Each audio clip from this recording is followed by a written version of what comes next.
Sir praise lord sir. అడగండి. ల్యాండ్‌ని కాపాడుకునే క్రమంలో యాస్ ఎ క్రిస్టియన్‌గా మిలిటరీ ఫోర్సెస్‌లో జాయిన్ అవ్వచ్చా సార్? ఇప్పుడు మిలిటరీలో జాయిన్ అవ్వటం అనేది దేవుడు నీకు ఇచ్చినటువంటి ఒక వృత్తి. అది నీకు ఒక వృత్తి. మిలిటరీ ఎందుకు? పోలీస్ ఉన్నారనుకోండి, అది వృత్తి. It's a career. అయితే ఒక మాట చెప్తాను చూడండి. ఇంట్రెస్ట్కి డబ్బులు ఇవ్వటం పాపం అని దేవుడు చెప్పాడు.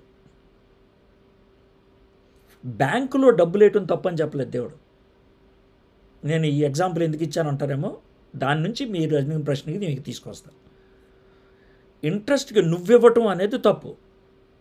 అయితే కార్పొరేట్ లెవెల్లో ఒక బ్యాంక్ ఏర్పాటు చేసి దాన్ని ఒక చక్కటి పద్ధతుల్లో బ్యాలన్స్డ్గా ఇంట్రెస్ట్ ఇచ్చుకుంటూ దాన్ని ఇవ్వటం అనేది తప్పేం కాదు.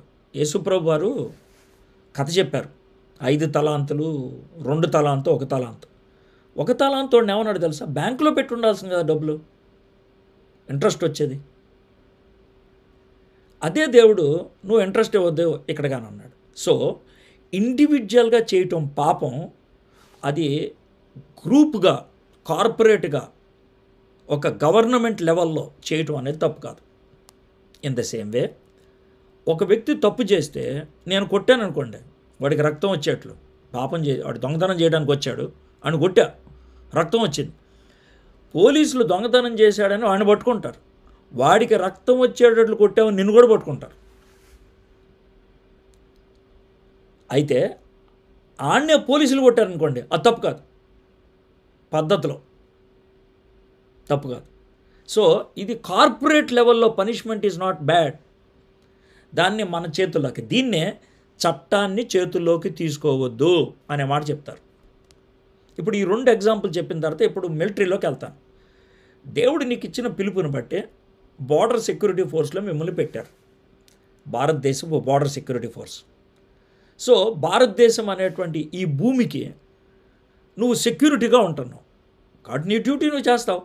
శత్రువు వస్తున్నాడు అనుకోండి, నీకు ఇచ్చినటువంటి ఆర్డర్స్ ప్రకారం ఏం చేయాలో అది చేస్తావు.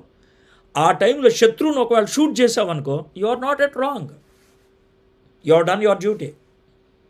నీ డ్యూటీ నువ్వు చేసావు. That is not called murder. దాన్ని మర్డర్ అనరు, దాన్ని మర్డర్ అనరు. You have done your duty. నీ డ్యూటీ నువ్వు చేసావు. నేను ఒక వ్యక్తిని ఊరేసి చంపేశాను అనుకోండి, నేను కిల్లర్ అవుతాను. ఒకవేళ ఉరి తీసేటువంటి వృత్తి నాది ఉందనుకోండి, గవర్నమెంట్ వాడు అక్కడ తీసుకొచ్చి వీడికి మరణశిక్ష విధించాము, వీడికి ఉరి తీరా అని అన్నారనుకోండి, నేను తీశాను అనుకోండి, ఆ ఉరికి నేను కారకుండా కాదు. I have followed the orders. So కాబట్టి మీరు అడిగిన దానికి పూర్తిగా వివరణ ఇచ్చాను. What government has to do and individual should not do. What corporately is legal, individually it becomes illegal. అది విషయం.